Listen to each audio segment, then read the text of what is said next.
এবারে সারা ঈদ বাজার।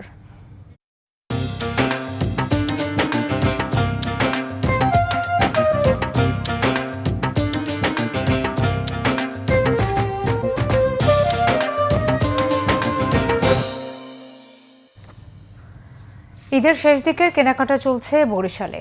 নামি দামি ব্র্যান্ডের শোরুম থেকে শুরু করে সব দোকানে বেজায় ভিড়। কেউ খরচ করছেন 50,000 থেকে লাখ টাকা পর্যন্ত, আবার কেউ পুরো পরিবারের জন্য খরচ করছেন মাত্র 5,000 টাকা। দাম নিয়ন্ত্রণে তৎপর ভোক্তা অধিকার। বরিশাল থেকে শাহিন হাসানের রিপোর্ট। কদিন বাদেই ঈদ, বরিশালের পোশাক ও বিপণী বিতানগুলোতে ক্রেতাদের ভিড়। উচ্চবিত্তদের পছন্দের তালিকায় আছে নামি দামি সব ব্র্যান্ডের পোশাক, আর নিম্ন ও মধ্যবিত্তরা এড়িয়ে চলছেন অভিজাত দোকান। স্বাদ ও সাধ্যের ব্যাপক ফারাক থাকায় বাধ্য হয়ে কাটছাট করে কেনাকাটা করছেন অনেকে। নাবিশ্বাস উঠতেছে আর কি, যেরকম যে পরিমাণে আয় হচ্ছে, পাশাপাশি যে পরিমাণে খরচ হচ্ছে, খরচের মাত্রাটা তো বেশি হয়ে যাচ্ছে, যার ফলে আসলে মানুষের জন্য কষ্টকর হয়ে যাচ্ছে। বাজেট ম্যাটার করে না যদিও, তারপরে ফিক্সড করে দিছি 50K সামথিং।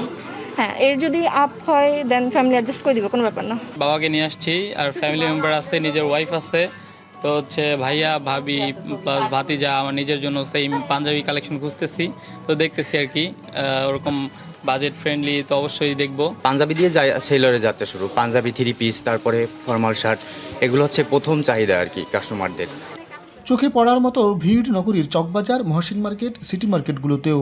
নিজেদের সাধ্যের মধ্যে এসব মার্কেট থেকে কেনাকাটা করে পরিবারের আবদার মিটিয়ে থাকে নিম্ন মধ্যবিত্ত পরিবারগুলো। লঙ্গি কিনছি, শাড়ি, এই সুতি কাপড় কিনছি 3টা। আমাদের বাজেট পুরো পরিবারের জন্য ছিল 10,000 টাকার মতো। এখান থেকে আমার বাচ্চার জন্য কিনেছি এবং আমার ওয়াইফের জন্য কিনেছি এবং আমার আম্মার জন্য কিনেছি। আমি নিজে কিছুই কিনি নাই, কারণ যে বাজারের মধ্যে আমার মতো আমার কেনার মতো এরকম সমর্থন ছিল না। ভোক্তা অধিকারে প্রত্যেক দিন আসা উচিত, প্রত্যেকটা জিনিসের দাম পর্যবেক্ষণ করা উচিত। আমাদের সাধারণ মানুষের তো নাগালের বাইরে প্রত্যেকটা জিনিসের দাম। দামের অসঙ্গতি ভাবিয়ে তুলেছে অনেক ক্রেতাকে। অতিরিক্ত দাম হাঁকার বিষয়টি তদারকি করছে ভোক্তা অধিকার।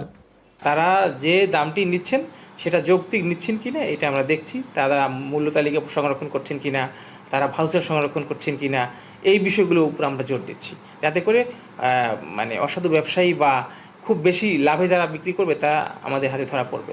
ব্যত্যয় হলে আমাদের আইনানুগ ব্যবস্থা গ্রহণ করা হচ্ছে। প্রয়োজনে আমরা প্রতিষ্ঠান বন্ধ করা সহ প্রয়োজনীয় ক্ষেত্রে মামলা দায়ের আর আমাদের আইন অনুযায়ী জরিমানার ব্যবস্থা গ্রহণ করা হবে। ঈদ ঘনিয়ে আসার সাথে সাথে কেনাকাটা আরও জমে উঠেছে বরিশালের সব মার্কেটে। শাহিন হাসান, বাংলা ভিশন, বরিশাল।